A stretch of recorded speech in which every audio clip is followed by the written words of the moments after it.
के साथ बदलते दौर में हमारा पूरा प्रदेश बदल रहा है। यशस्वी प्रधानमंत्री श्रीमान नरेंद्र मोदी जी के नेतृत्व में, उनको धन्यवाद देते हैं नरेंद्र मोदी जी, जिनके नेतृत्व में पूरा देश बदल करके एक अलग परिवेश के साथ, एक अलग पहचान के साथ सबके सामने अलग प्रकार से खड़ा है।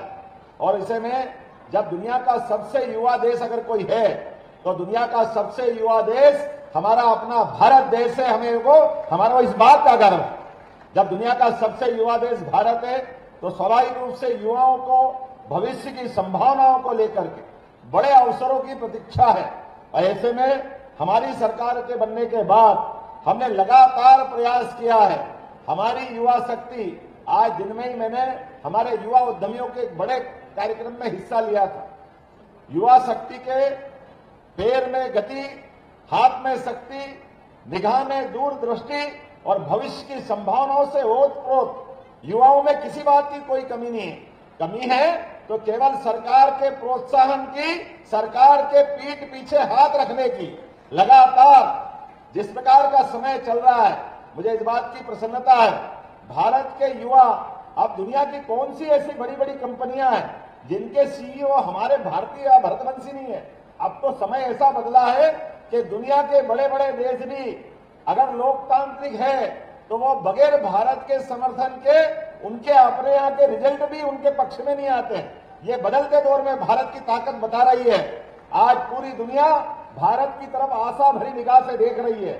ऐसे में हमारी बौद्धिक क्षमता के सारे युवाओं के लिए भविष्य के उनके अपने आगे बढ़ने के रास्ते खोलने की जरूरत है।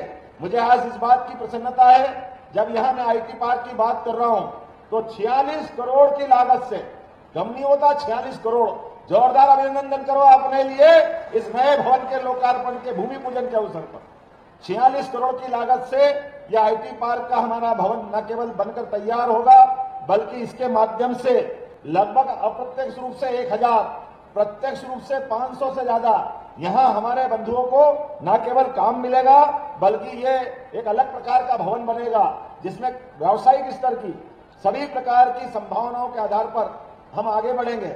मुझे इस बात की प्रसन्नता है, मध्य प्रदेश आईटी और इलेक्ट्रॉनिक्स मैन्युफैक्चरिंग का तेजी से, सबसे तेज गति से बढ़ने वाला प्रदेश के रूप में स्थापित हुआ है।